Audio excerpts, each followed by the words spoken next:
Welcome to this episode of Horrific History and Hauntings. I'm Beth. And I'm Ramy. We're your hosts, here to talk about the stories that the history books ignore. From horrific epidemics and ghostly hauntings to the catastrophes and tragic events that have sickened humanity. Yes. What happened today in history, Beth? November 23rd, 1859, Billy the Kid was born. At 21 years old, he was shot and killed. He remained a kid. Yep. It's said that he killed at least 9 people in the American West. He called himself William H. Bonney. Originally, his name was probably Henry McCarty. Bonnie was his mother's maiden name, and William was the first name of his mother's companion, who eventually she ended up marrying. But he acted as Billy's father because Billy's biological father vanished. Sounds a little convoluted. He went to get the milk and cigarettes. Today's scratchers. Yeah. In 1876, it said that's when he killed his first victims. It was a group of Indians, and I'm not going to try to say the group name because I know I'll get it wrong. Apache. Apache? Maybe. It's Apache, Beth. Oh, never heard of it. You never heard of the Apache? Nope. You have. Well, then I don't remember. Where did I hear that? Any history class we've ever taken. Western. I think that's all they ever talk about is the Apache. I don't really care that much about the Western stuff, but there wasn't that many options for today's history. I mean, okay. It was either this or some birdman got a bit of fresh air from Alcatraz. Okay. So I chose this one. Yeah, this sounds a lot more interesting. Yeah. Some birdman. Harvey Birdman, lawyer. Visitors would send him birds, canaries, and he lived with them for like 15 years, and then the prison made him give them up, and so he wrote a book, and then the publisher didn't give him his cut, and he got depressed, tried to commit suicide, got sent to Alcatraz when he complained about it, and yeah. That's terrible. Yeah. Those people are terrible to birdmen. Mm-hmm. Not long after he killed a blacksmith in Camp Grant, Arizona. It must have been a fever it took him. He began working as a bodyguard and a rancher for an English-born rancher named John Tunstall. In 1878, a rival cattle gang killed Tunstall. So Billy became a leader of a group of vigilantes after his murder. And Billy's group shot and killed 2 of the murderers, which caused this little feud to escalate into a lot of bloodshed, and I think the word used was warfare. Okay. I think it's a feud. Yeah. July 1878, the rival gang, who had at this point began to work with the authorities to try to get rid of Billy and his gang. This was after Billy's group shot and killed Lincoln Sheriff Billy Brady. Okay. That's an easy one to remember. Who had sanctioned Tunstall's murder. They surrounded the house that Billy and his group was staying in. Did you say a sheriff sanctioned a murder? Yeah. That's a little corrupt. Mm-hmm. Is it because he was British? It said rival cattle rancher, so I'm guessing that he was probably in on the cattle thing, and it was all my money just type my thing. money, my cows. Yeah. Ain't no crime if you're dead. Yeah. These are my cows now. Yeah. He's like, I'm a man of the law. That's what I'm assuming. I know cattle rustling is a guaranteed hanging. Murder isn't. I want those cows one way or the other. Well, this went on for about 5 days, and the U.S. Army from nearby Fort Stanton was called to help as well. Whose side did they pick, I wonder? Not Billy's. Oh, no. It's the only reason he got infamous because he was the losing one. Billy and many of the other regulators managed to shoot their way out of the town and escaped. They were on the run for a little over 2 years, and he was eventually arrested by an old friend of his called Garrett. He was friends with him before he became a sheriff, or a law enforcer, I guess. April 1881, Billy was found guilty of the murder of Sheriff Brady and was sentenced to death by hanging on April 28th, which was 2 weeks before his execution was scheduled to take place. He managed to snatch a gun from one of the jailers, and he shot and killed him and another deputy in an attempt to escape, obviously. Yeah. On the night of July 14th, 1881, Garrett found Billy at a ranch near Fort Sumner, New Mexico. Garrett received access to the house Billy was visiting and surprised him in the dark. Garrett shot Billy in the chest, and that's when he killed him at the age of 21. That kid's life was all over the place. Yeah. Okay. What are we actually talking about today then? Tuberculosis, Waverly Hills Sanatorium, and New England vampires. They're all connected. Yeah, that's why I chose to do them all together. You know, I knew a guy who used to think New England was a state. Really? Yeah, I worked with him, and he lived a few. Oh. Some interesting facts about tuberculosis. tuberculosis, TB, the wasting disease. It's a very fashionable thing to have in the Victorian era. Yes, it was. Some other names for TB was consumption, white plague, phthisis, romantic disease, and that was due to creative and literary figures of the 19th and 20th centuries. They used it as inspiration, and sometimes the impact on the human body was romanticized. Yeah. Oh, it's so sexy when you cough up that blood, baby. Listen to the TB episode of Sawbones, A Marital Tour of Misguided Medicine, because it goes into a lot of this. It was very popular to sit around and be a dainty, skinny woman in her nice dress, holding her little handkerchief up to her mouth and coughing, daintily into it. Even now you see it. Like in TV, in old-fashioned style stuff that's made now, but made to look old, you see TB.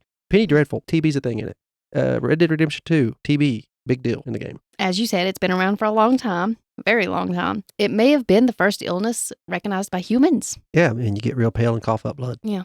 It was found in the bones from the Neolithic period. You did. Yay me, where's my star? It can affect different kinds of animals as well and can be transmitted between different species. We actually used to think that TB came from animals, but it was found that it started in humans about 40,000 years ago. Long time. Mm-hmm. It would also cause lymph nodes to swell. Buboes? Which makes me think of the buboes because traditionally it was treated by cutting them and applying a mixture that contained ingredients such as fruit, honey, salt, animal blood, and insect blood. I've never seen insect blood. I think it's probably just the guts. It has to be. I'm sure they have it, but this... The guts and the blood.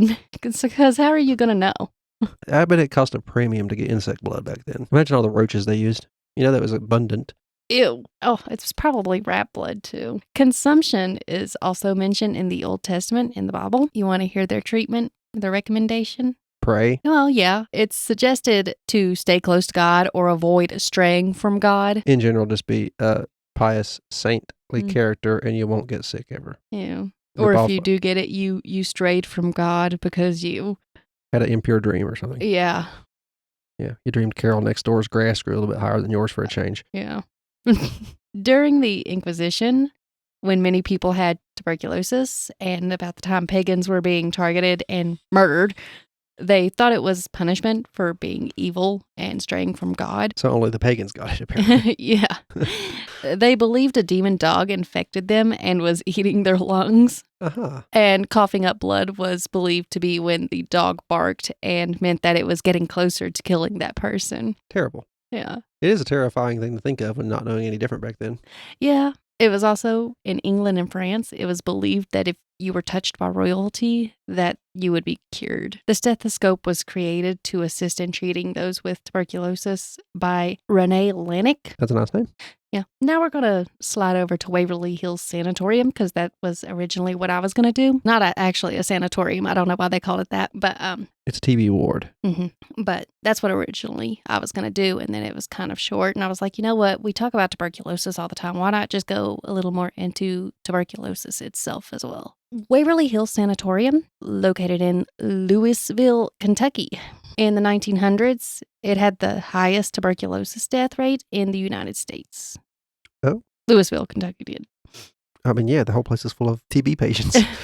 It was attributed to the low-lying geography along the Ohio River, which created an ideal environment for the perfect breeding ground for the tuberculosis bacteria before the area was developed. It was originally Major Thomas H. Hayes' family home. He built a one-room schoolhouse for his kids because there wasn't a school nearby, and he hired Lizzie Lee Harris to be the teacher. She enjoyed Sir Walter Scott's Waverley novels. I know the Wizards of Waverly Place. Yeah, that's what I thought of too, because I don't know what the Waverley novels are, but she enjoyed them.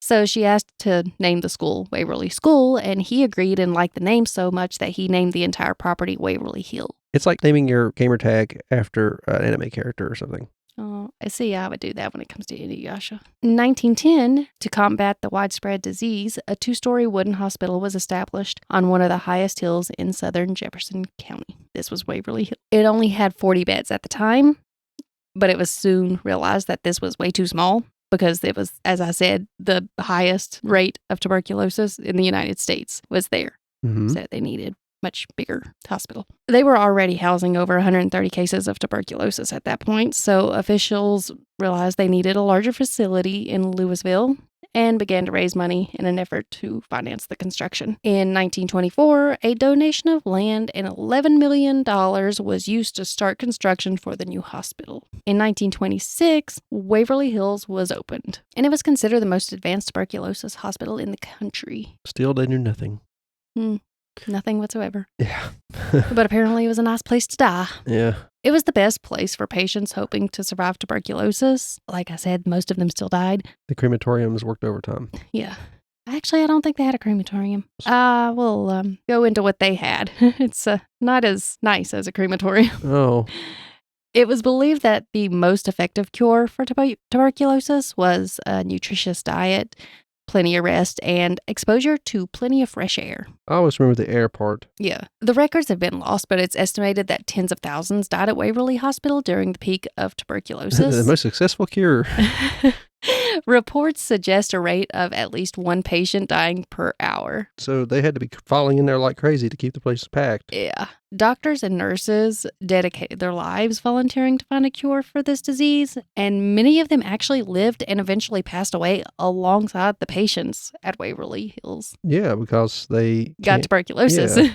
Because they were trying to treat the patients. By today's standards, some of the experiments conducted in their attempts to find a cure seemed pointless. Well, may seem pointless. Or verging on barbaric. Yeah. Ultraviolet light exposure was used in an attempt to slow the spread in the lungs. And this occurred in sunrooms, where they used artificial light to replicate the sunlight. Just go sit out here in this nice room for a bit. Take a book. Patients were positioned on the roof or upper floor porches to benefit from the fresh air and the sunlight as well. Imagine how many lives a simple, decent type of mask would have saved. Also, quarantining. Proper quarantine, yes. Proper, yeah, sorry. They understood quarantine, but they didn't understand proper quarantine. Patients were positioned by open windows in both summer and winter due to this fresh air belief. And there's pictures showing those that were dying covered in snow because they thought the fresh air was just that good that you should be covered in snow just to get that fresh air. They were placed outdoors in the cold thinking, these people that are having breathing and lung problems should get covered in snow. The pneumonia will be fine. It's better. Several of the treatments were more severe and more bloody. Doctors tried putting balloons in the lungs, then blowing the balloons up to make the lungs expand. Obviously, that went horribly wrong most of the time. I'm assuming all of the time. Yeah, I can't see how that would ever be thought to work. No. There was also hydrotherapy that they tried. Oh, water. Which led to pneumonia. Mm-hmm. I'm sure the snow did too. Lots of water. Yeah. Hydrotherapy is taking a bath. Thoracoplasty was a very serious surgery where doctors opened the chest, removed muscles and up to 7 ribs. And the reason they did this was it was thought to help the lungs expand more freely for better breathing. I bet that didn't work. It was only done as a last option because about less than 5% of the patients survived this procedure, clearly. And apparently, from what I read, it's very rarely used today, but it said very rarely, so that means sometimes it is still used. There must be a reason for it. They have to get to certain areas they can't other ways. I guess. Either that or it's some wacky doctor in another area that we don't know about. Maybe. And then some experiments are still used today, such as pneumothorax. It involves temporarily deflating the affected lung area to aid the healing. So they don't have to work. It just sits still and recovers. Yeah. Man, I always heard having a deflated lung, a collapsed lung is unpleasant. Yeah. Can't imagine someone, no, sit still. We're going to do this on purpose. Then we're going to shove you in the window. Enjoy the snow. Don't let none of that snow get in that wound, though.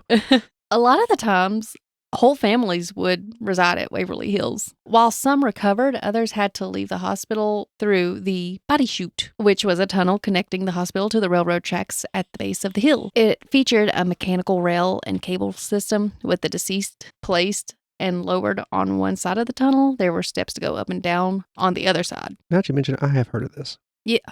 The tunnel part I remember hearing about before. The tunnel in the hospital was heated by a steam plant on the property, and this was also an entrance for maintenance workers who lived off of the property. Just come in through the body tunnel, please. I think I would just not do that. In this era, I wouldn't want to work in a TB hospital. I wouldn't want to work near a hospital. No. I wouldn't want to be near people. I would want to be a hermit when TB is going around. Yeah. Well, kind of like I am now. Mm. I remember when I was doing DoorDash, I would look up the address to see where it was going before I would go, obviously, before I would even pick up the food. And if it was a hospital, I would cancel it. I am not going to. Also, it turns out they are very cheap. Yeah, they're dying. They're poor and hungry and dying. No, like the doctors and the employees are cheap. Maybe not all of them. Sorry to any of those out there, but I figured it would have been the patients that was ordering or the family of the patients. It may be. I don't know. I didn't go because it was also during COVID, and I'm not going to the hospital. This tunnel was completely enclosed, extending from the morgue wing of the hospital, and this was obviously done to prevent all the living patients from seeing the number of bodies that were being tossed into this tunnel. Everybody just assumed that they recovered. Yeah. Like you wake up in the morning and... It's like a horror film. And Carolyn over there across the hall is very calmly sleeping. And they're like, oh, you're doing so much better today. Just talking to her as they wheel her out. And you never see her again. Nope. And she's laying there covered in snow and dead. This is how well you can recover. See this? She's no longer got TB. She doesn't have ribs. She doesn't have TB. Oh, and only half a lung.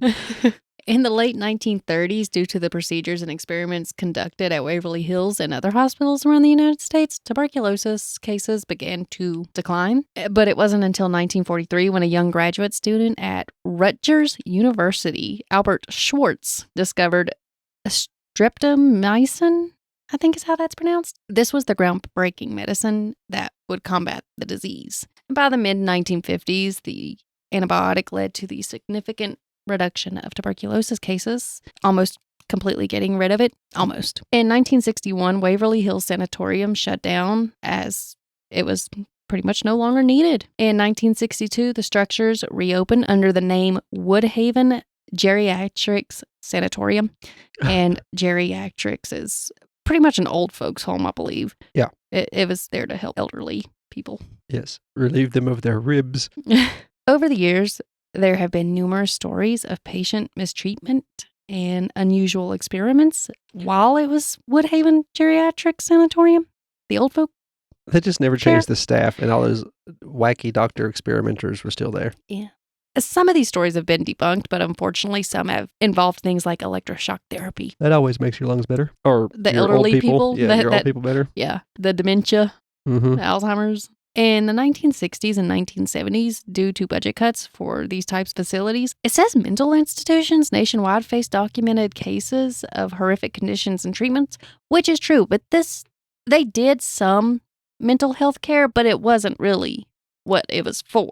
I mean, they did a little bit of it, so maybe that's why it's mentioned that. In the 1980s, Woodhaven was closed by the state of Kentucky. The structures, belongings, and property were auctioned off, and the ownership of the building and land changed in the following 18 years a few times.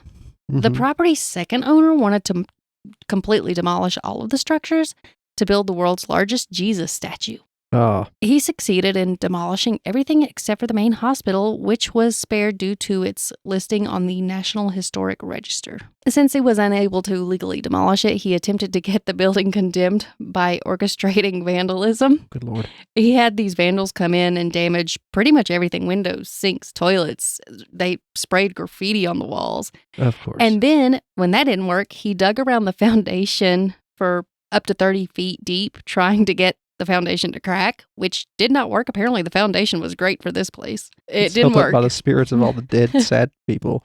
By 2001, Waverly Hills was worn down by time, weather, and vandals, and talk about it being haunted began to spread throughout the area because that's... I mean, yeah. It's a haunted, it's an abandoned hospital, so lots of people died there. Lots more than normal hospitals, even.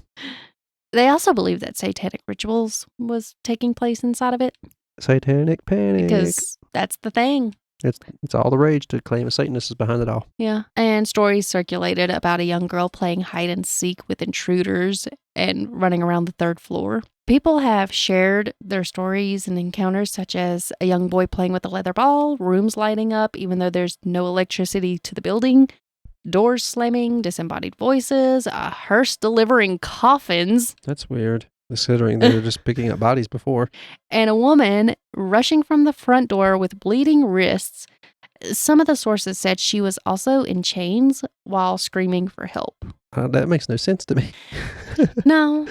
Unless she's a And- geriatric woman. The owner didn't get to build his Jesus statue or demolish the building like he wanted, so eventually he sold the property. The founder of the World's Scariest Places TV show, Keith Age, and a few other members of the World's Scariest Places decided to investigate Waverly Hills Sanatorium, and I want to say Ghost Hunters and another one. I forgot the other one. I would though. almost say anyone that's made a name in the ghost business has done this. Yeah. They're not really my kind of TV shows. No, but Mama likes them. I read the article, so I decided to put that in here. They seem like nice people. It's Mhm. not my thing. It's just not. I like A Haunting. Yeah. That's the one I like. A little bit more reenacty. Yeah, and actually shows scary stuff. There ain't no orbs. No orbs. Specks of dust. Moths. Reflection. Lens flare. During the time they were exploring the morgue wing, they walked down a dark hallway and the electromagnetic field meter began to click, and then it quickly skyrocketed on the scale. Like I said, I haven't watched this, but I read the article. According to Keith, this wasn't supposed to occur because there had been no electricity on the hill since the mid-1980s, and I'm guessing, considering the name of the device, it's probably what would affect it. The poles were knocked down and all the wires were removed. He also mentioned that whatever was making the electromagnetic field meter react was moving around instead of staying in one location. The guy downstairs doing the same thing of another meter.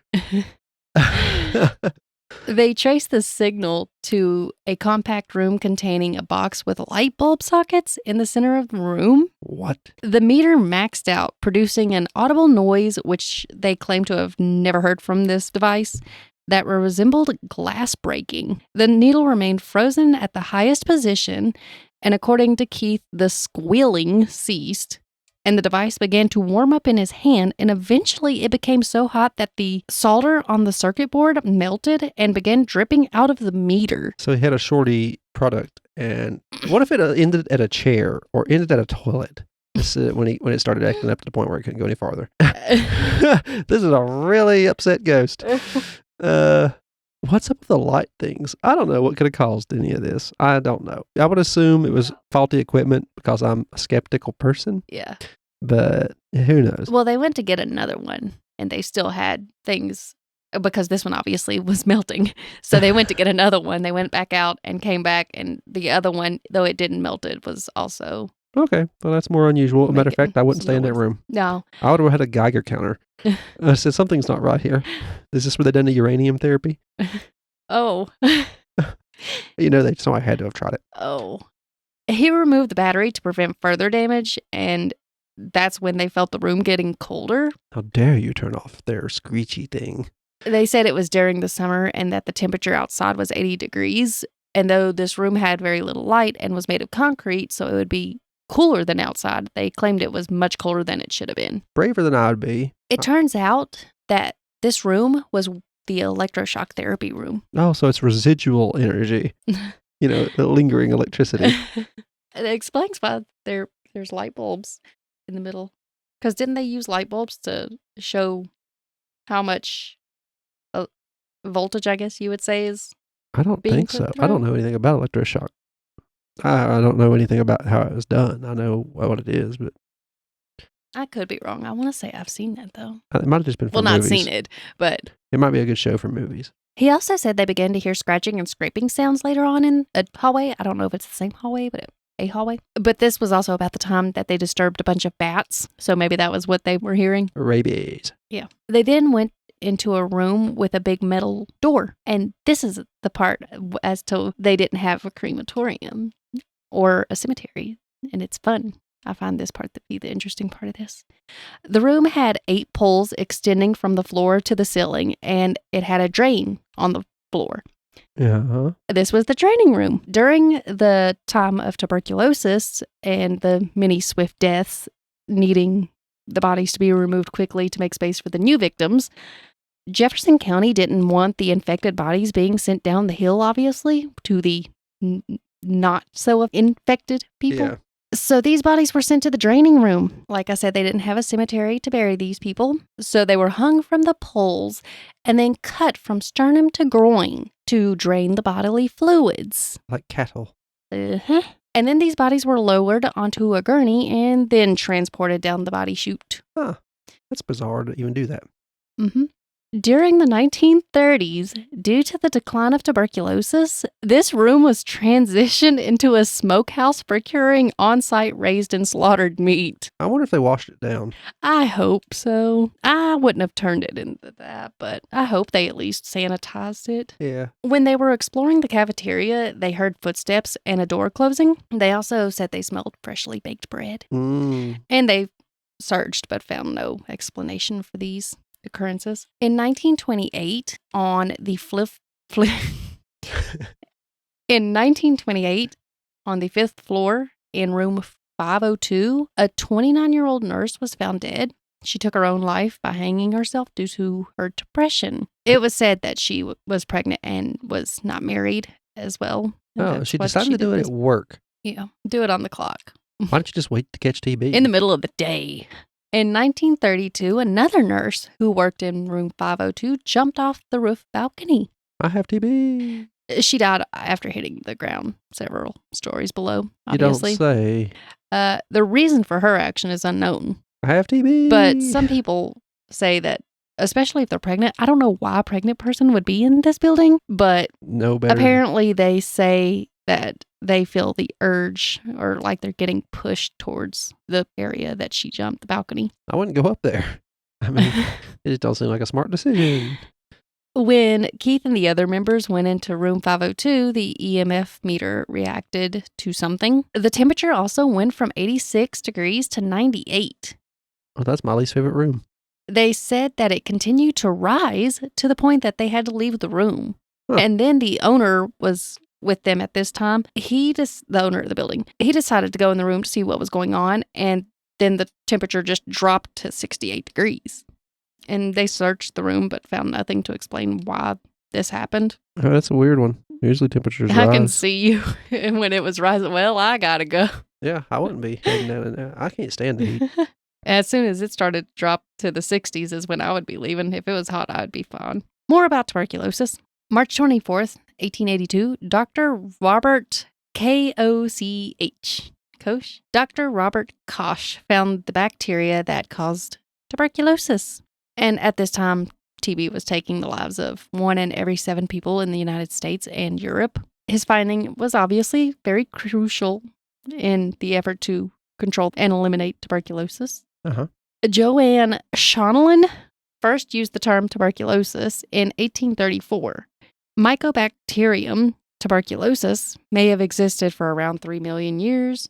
In ancient times, tuberculosis had names like phthisis in Greece, Tabes in Rome. I don't know how to pronounce this. It's in Hebrew, Schacheppheta. In the 1700s, it was known as the White Plague due to the patients being so pale. In the 1800s, it was commonly called consumption and the captain of all these men of death. During the Middle Ages, tuberculosis of the neck and lymph nodes was called scrofula. It's like Dracula, but scroll. Researchers found signs of tuberculosis coexisting with humans for a long time by studying bones from old human settlements in the eastern Mediterranean. Generic evidence from these studies suggests that around... Genetic. Didn't I say that? You said generic. Oh, oops. Genetic evidence from these studies suggests that around 9,000 years ago, a type of tuberculosis similar to what we have today.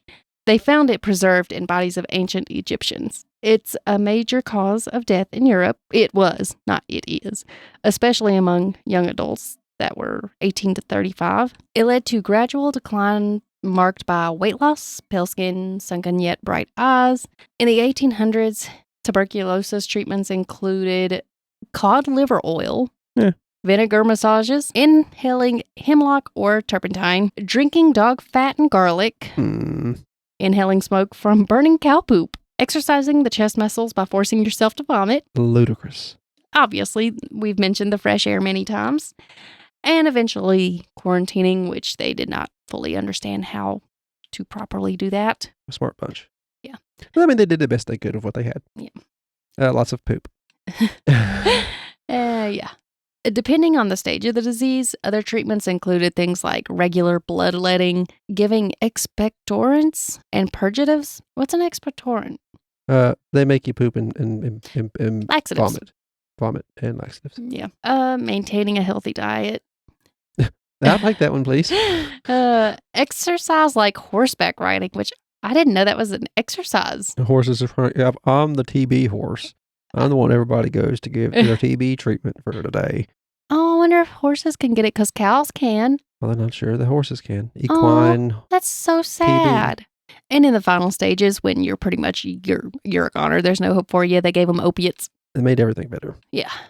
In 1904, the number of sanatoriums increased from 115 with an 8,000 patient capacity to 839 with a capacity for 136,000 patients. And they were still overflowing. Yeah. Yeah, they were. So they're like, we got to cure him. Get those lungs out of there. Or get those ribs out. Oh. Shove him in the Shove window. those balloons in there. Take his ribs out and throw him in the window. He'll be right as rain. Oh. 1875, Joseph Gleitzman opened the first U.S. sanatorium in Asheville, North Carolina. What's up with all these being in our area? I don't know. I always thought they were up north where it's colder and clearer air.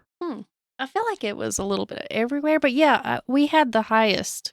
We might have had the most population area, so they had to have more over here. These, of course, got more popularity for being overpacked and terrible. Really don't know. In 1884, Edward Trudeau, who had tuberculosis, started the second one, which was ADIRONDACK. I don't know. I don't know why people have to have such complicated names. Why? They have complicated names, but then they decide the best way we can cure these people is to rip the ribs out. Cottage Sanatorium. Cottage sounds so nice. I don't think sanatorium when I think cottage. This one was in Saranac, New York. In 1894, he built the first tuberculosis research lab in the United States. I would have started with research labs and then the hospitals, so you know how to take care of the people in the hospitals. Yeah. Perhaps nobody's ribs would have been ripped out. And then he later died. Oh, of TB, I bet. Yep. And then hysteria emerged in New England. So we're going into the New England vampire part of this episode. Oh, jolly. You know, how could I not? They were afraid of vampires. In the 19th century, tuberculosis, known as consumption, led to the deaths of entire families in Rhode Island, Connecticut, Vermont, and other parts of the Northeast. Otherwise known as the great state of New England. Oh. Between 1786 and 1800, when officials started recording deaths, tuberculosis took the lives of 2% of New England's population. That's only 2%. Yeah, but the population that might not have died otherwise for a while. I wonder if that's right or if I made a typo. That's still a large percentage of people. Is it? It's only 2. I don't know. I don't know how many people lived in all those states / great state of New England. I don't know. That's more than just one state if you think about it. Idiot. No, I'm saying that's 2% of a wide area. Him. He liked the Patriots. That's what we was talking about when that subject came up. And he thought it was a state. Okay. Consumptives experienced weight loss, coughed up blood, ashen skin, a slow life-draining death. Obviously, I'm going to bring that up a lot, or have brought it up a lot. It's described as if something was sucking the life out of them. Yeah, oxygen. In that era, New Englanders acknowledged consumption, but lacked an understanding of how infectious diseases spread. And without the understanding of germs, some people believe that those who died from consumption were preying on their living family members. They died, then came back to eat my soul. Yep. Some even describe these supposed New England vampires as a kind of microbe or bacterium with fangs. Of course they did. Which kind of makes me think they did have an understanding. They not really, but they thought it was a spiritual entity, a tiny microbe spiritual entity. Yeah, because they described it as a kind of microbe or bacterium. So you're at least somewhat going in that direction, but you're also turning to the side while going in that direction. He was doing great, and then you decided to make a sharp right turn. Yeah. Into a bit of a fancy. To prevent attacks from vampires they would dig up the dead and perform these rituals. March 1892, in Exeter, Rhode Island, at Chestnut Hill Cemetery, members of the community dug up the bodies of Mary Brown and her 2 daughters, 20-year-old Mary Olive and 19-year-old Mercy Lena.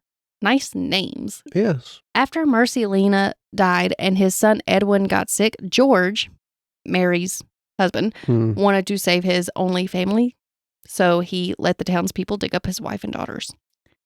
After exhuming their bodies, Mary and Mary Olive's body had decayed, but Mercy's was still well preserved. Her hair and nails had looked as if they had grown, which obviously we now know that's a normal thing. And when cut or pierced, she seemed to still bleed. What was the weather outside? I think it was cold. Yeah, it is New England. Obviously, these signs made the people believe that she was a vampire. Those micro vampires are here. Yes. A local doctor saw the autopsy and tried to explain to them that the cold weather preserved Mercy's body, but they obviously were panicking and was not convinced. I mean, let them have their fun. They're dead. It ain't going to hurt them. They had their fun. They took out Mercy's heart and burned it on a nearby rock. And then supposedly, Edwin ate the ashes of her heart. But this obviously did not help him, and he died a few months later. Wasn't there a vampire hunter here telling them to do all this stuff? There is something mentioned later on that there was a newspaper article or something where, yes, somebody was telling them that I think they called him a quack doctor, to be exact. Yeah. But I don't know if it was like a vampire hunter, but there was someone influencing them to do this. He could have started a cult. Yeah. It's amazing what some panic will do. New England was then known as the vampire capital of America. That's New Orleans now. Yeah, Anne Rice. Even before Anne Rice, it was New Orleans. But apparently New England was the first. The brown digging was just one of among tens, at least, of similar exhumations. Is that how that's pronounced? Yeah. Throughout New England during this time. Bram Stoker probably used these fears to publish his novel Dracula. Never heard of it. Uh-huh. I like the book, but it ends on a weird note and... Never read it. Oh, it ends on a weird note. Bram Stoker portrayed the vampire as a ghostly presence inhabiting a human body, rising from the grave at night to drain the blood of the living.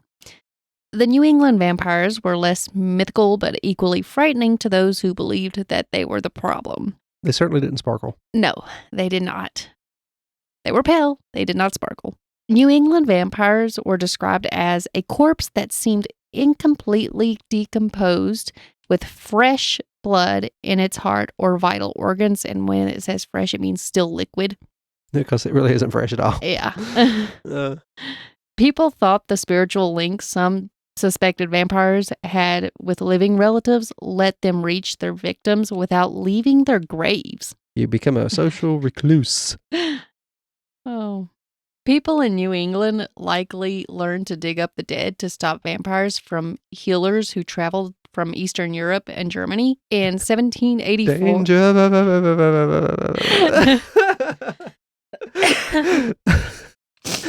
Burn beneath the heart. In 1784, there was a letter with a complaint from a town official in a Connecticut newspaper mentioning a foreign doctor who promoted the idea and convinced a man to dig up their children. That's the one that I want to say they used the term quack doctor. Yeah, because the town mayor's like, listen, I've got people out here digging up graves, burning hearts. The cemetery smells like rotting flesh and steak. Okay. Oh. Michael Bell is, if he's still alive, I don't know, he ain't now, folklorist and author of the book Food of the Dead on the Trail of New England's Vampires. And he's recorded over 80 vampire rituals in New England and continued to find more cases. So there's a lot more than what I'm mentioning. Always a fun time in New England. He thinks that it started about 1784 and went on until about 1892. Depending on what region it was, the rituals were differed from one another. Different quacks for different spaces. Yeah. In Massachusetts and Maine, they just turned the bodies over and left them in some areas. Okay, that's much better. Yeah. People would burn the hearts and livers of those they suspected to be vampires in Rhode Island, Connecticut, and Vermont. In 1990s, In Griswold, Connecticut, archaeologists found 29 skeletons in a gravel pit previously used as a colonial era cemetery. This became known as the Jewett City Vampires. The bodies displayed tuberculosis signs and were arranged into skull and crossbone patterns, which I'm wondering if that's where the skull and crossbone thing came from. When people thought they had found the undead, they may have rearranged these bones by decapitation and sometimes removing the legs to keep the supposed vampire, from getting out of the grave. And near the end of the 19th century, the vampire belief began to die down, and Robert Koch identified the tuberculosis bacteria, and science started to replace the folklore in explaining this disease. That's all I have for tuberculosis and vampires and hospital sanatoriums. Well, we've done a lot today. in the last hour and 2 minutes. We learned a lot about New England. If you like what you heard here, we have other episodes up and other podcasts. We're part of the Gruesome Gaming Group network. And we have Brother Knows Quest, a podcast where I tell my sister about tabletop role-playing games. And we have Leveling Duo. It's a podcast me and my friend Dakota do about video games we really enjoyed or are looking forward to coming out, just video games in general. And we have this one, of course, Horrific History Hauntings.